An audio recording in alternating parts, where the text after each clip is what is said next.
Hey, what's up, friends and fam? Portia Baxter, founder and lead communicator for the Wild Ones Co. here. Thank you so much for taking a couple minutes out of your day to listen to what I'm up to. So, I wanted to jump on today and just share with you something urgent and extremely important. Something that can change lives not only for this life, but for eternity to come, and I believe can even save lives. So if you're like me at all, you live with this sense of urgency that Jesus is coming back and the world is only getting darker and darker and darker until the light will come. And so I recently launched The Wild Ones, which is a ministry devoted to telling young people, youth, and young adults about the love of Jesus and encouraging them to live a life of boldness and do wild things for the gospel, helping other people who are hurting all around them. So at my first event in 2023, I spoke to an affluent Lutheran church youth group in the Twin Cities.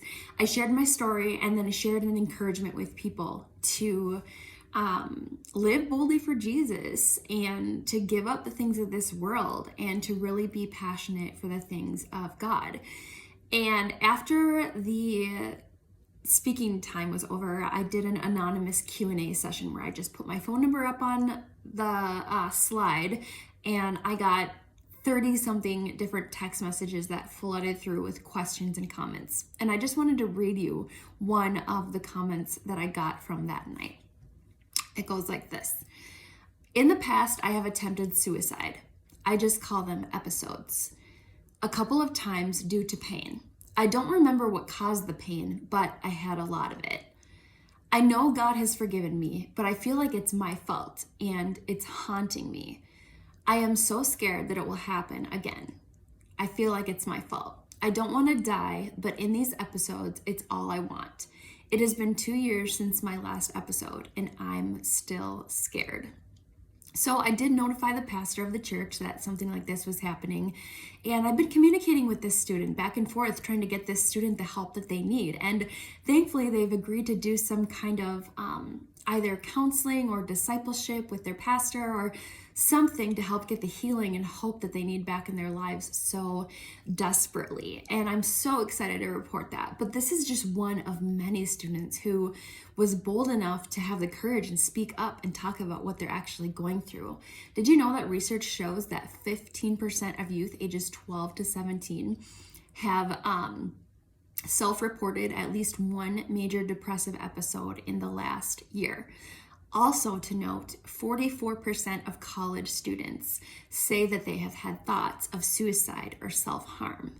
My friends, this is not just happening in certain at-risk parts of our community. This is happening all across the nation, from the inner city to the affluent suburbs.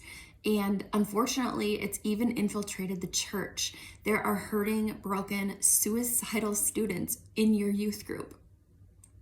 Who better to reach these hurting students than other students who have been filled with the love of Jesus, who see them every day at school and every day at sports and every day in their neighborhood, who play together, who are in each other's lives on a daily basis. I'm only one person, I'm only one voice, and I can only be in one place at one time, and I can only reach so many people. But that's exactly why I launched The Wild Ones, because my heart is to lead these young people into an authentic relationship with Jesus Christ. Then to help them be healed, made whole, and then sent out into a life of service for the kingdom. I want them to reach others with the love of Christ that caught them and found them and enraptured them. I want them to reach the world that's lost, broken, and hurting. We need more young people to forsake the things of the world and to run after the things of God. We need more young people to live wildly for Jesus, and that's exactly why I created Wild Ones. And so now I'm asking you for your help. I'm asking you today to partner with me on this urgently needed mission. There's so many ways you can be a part of what I'm doing, and I'm going to get into that later. But with your help, I'll be training up in 2023 1,000 plus students in the church across Minnesota, Grand Forks, North Dakota, Chicago, Illinois, and anywhere else where God opens the door. There has never been a more critical time for young people to hear the gospel, to be set free, and to be sent out. And I know you're like me, and you know that the young people are the future of our great nation. God has a plan for their lives, but so does the enemy, and we need to reach them with the truth of the gospel. So I just want to say thank you for listening to what I'm doing and for being willing to partner with me on this mission. You know, I've been working with students for over a decade, and I can honestly say there has never been a more dark time in history that I've seen. So much darkness in the world, and now even, sadly, in the church, where there should be the most hope. Lives are at stake if we do not respond. We cannot let the enemy win. Let's reach them together for eternity's sake. I wholeheartedly believe that through your partnership with me and the mission that I feel God is calling me to with Wild Ones, we can reach a generation with healing.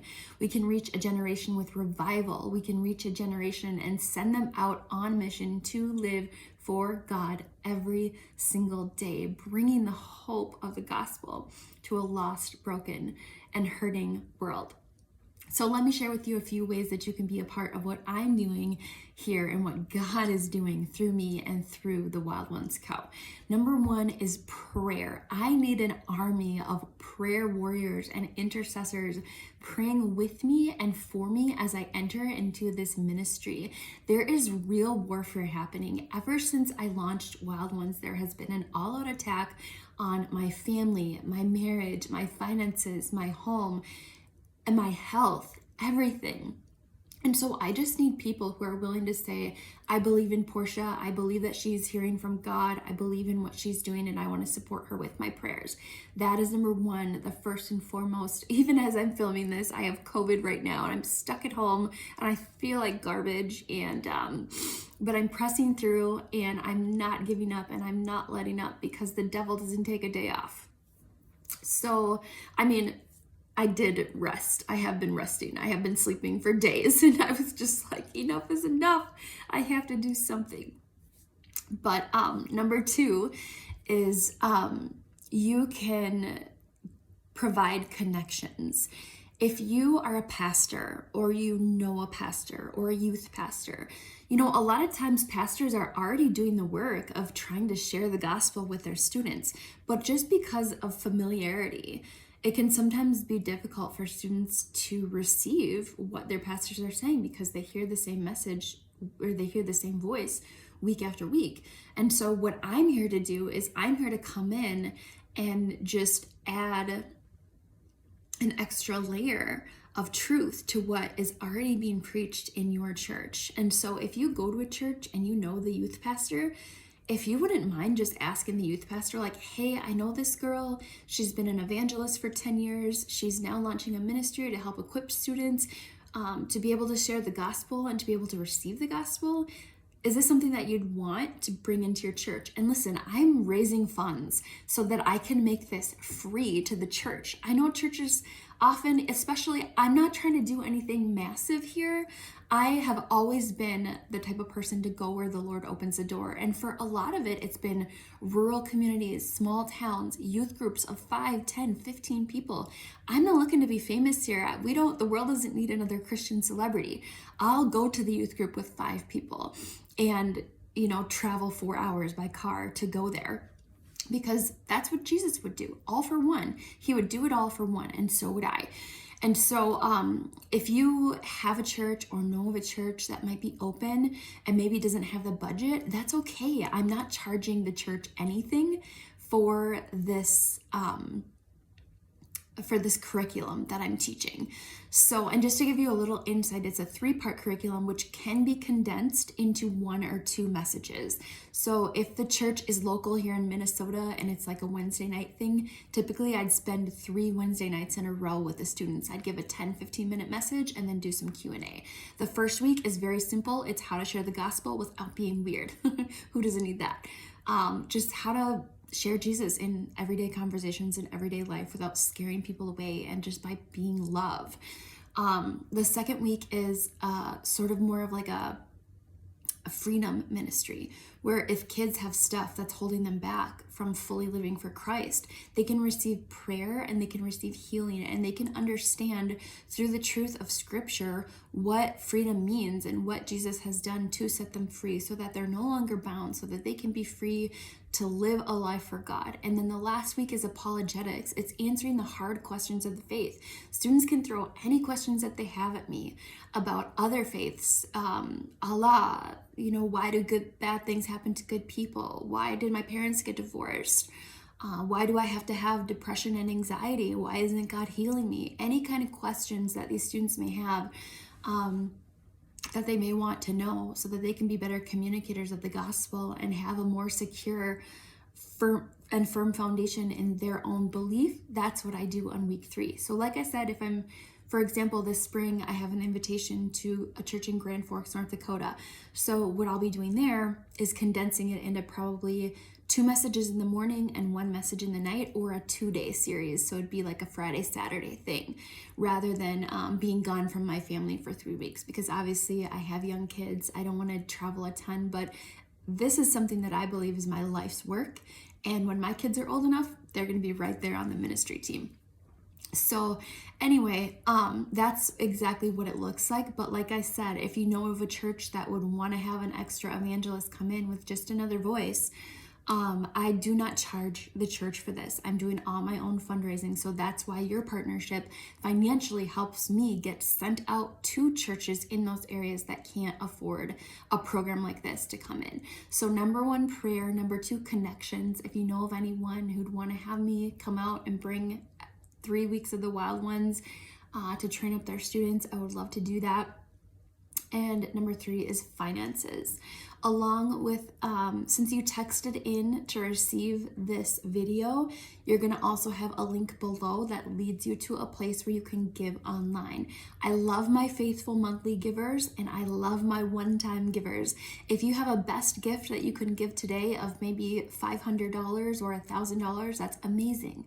If you can do 30 or $50 a month, that's awesome too. If you can do $10 a month and just not go to Starbucks 2 times, that's awesome too. Whatever you feel led to give supports this ministry wholeheartedly, and everything goes back into the ministry. So I'm really excited that you've been willing to take 15 minutes of your day and watch this video and hear a little bit about what the Lord is doing in this generation through the Wild Ones. And I just want to thank you in advance for your prayers, for your support, for your giving, and for your partnership.